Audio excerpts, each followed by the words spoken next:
Uyu munsi nifuje ko tuganira ku mpamvu nyamukuru zituma abantu badakira ibikomere. Ikintu cya mbere gituma abantu bari mu rugendo rwo gukira ibikomere ariko bakananirwa gukira bya nyabyo, igituma batabasha kubigeraho, icya mbere ni uko uba utarafashe umwanya uhagije ngo witekerezeho bihagije, ngo usuzume inkomoko nyayo y'ibikomere ufite.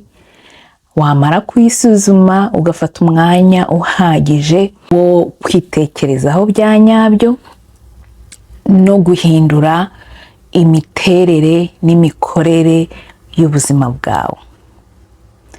Iyo utiha agaciro, ntiwikunde, ugakomeza guha agaciro abakuri iruhande bagutiza umurindi wo kwiyanga, wo kutikunda, wo kutibonera agaciro, biri mu bintu biguma kukudindiza mu gukira ibikomere ufite.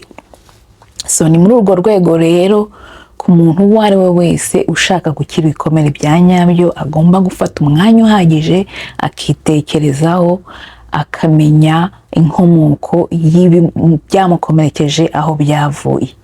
Wamara kumenya aho byaturutse ukareba niba hari uruhare wabigizemo, niba hari uruhare wabigizemo wese wafashe umwanya wo kwibaba, kwikunda, wikunda ibya nyabyo, hanyuma noneho ubashe gukora ku byatumye uba mu nzira yo kwikomeretsa. Yaba ari igikomere cyaturutse ku bandi kitaguturutseho, nabyo bigusaba ko ufata wa mwanya uhagije wo kugira igihe cyo kubababarira.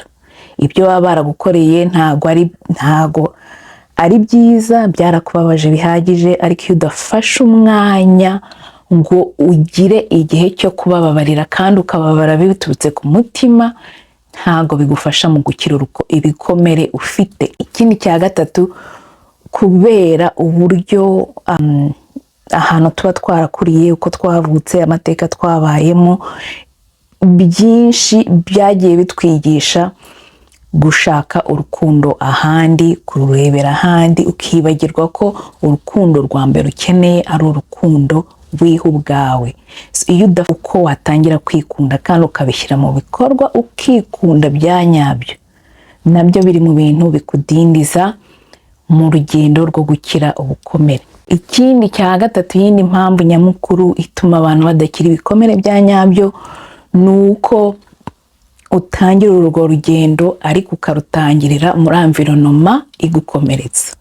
Iyo environnement ndashaka kuvuga nk'abantu mugendana, abantu bari inshuti zawe za bugufi, abantu b'ikambere ugendana nabo.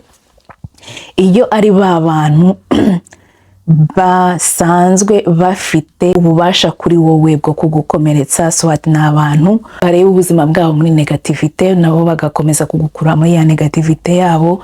Iyo uri muri ya environnement itabasha kuguha uburenganzira bwisanzuye bwo kwitekerezaho ngo ubashe kugera ku nkomoko y'ibikomere ufite, nabwo ntago bicamo.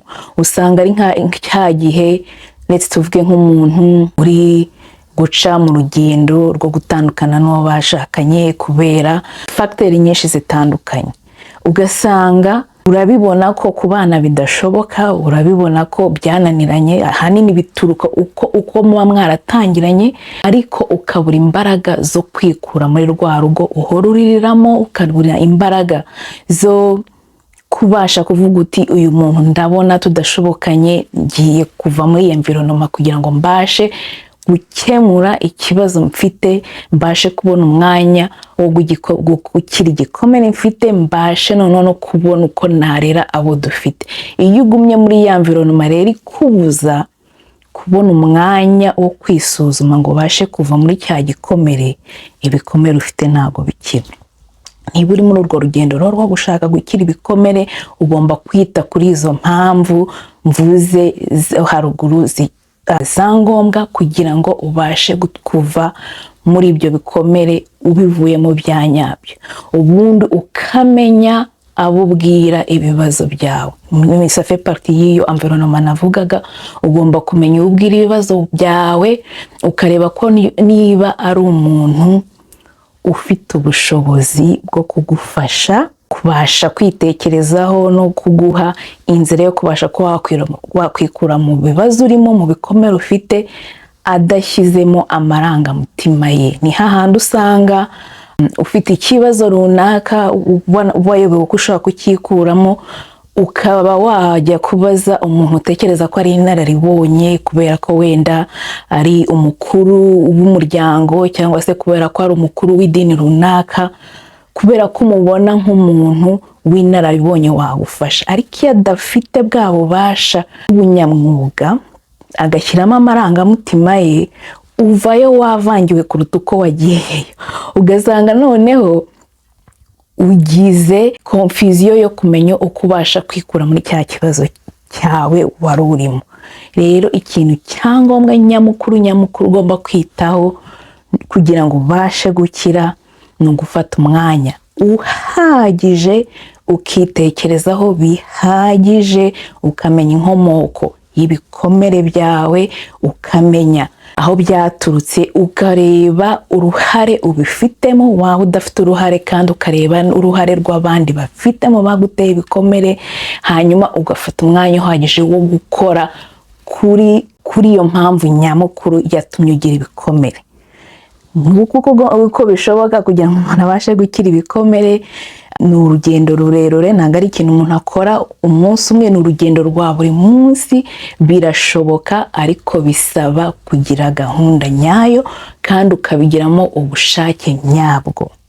Nuko rero dukomeze duhatane, dufataniriza hamwe kugira ngo tubashe kubaka isosiyete yacu ari nziza, tugendeye kuri iyo mpamvu nyamukuru yo kugira ngo tubashe kugaruka ku bumuntu nyamuntu Imana yaduhaye, dukoresheje imbaraga yaduhaye, dukoresheje ububasha yaduhaye, kugira ngo tubashe kwikura mu bikomere dufite, hanyuma tubashe kubaka sosiyete iri nziza.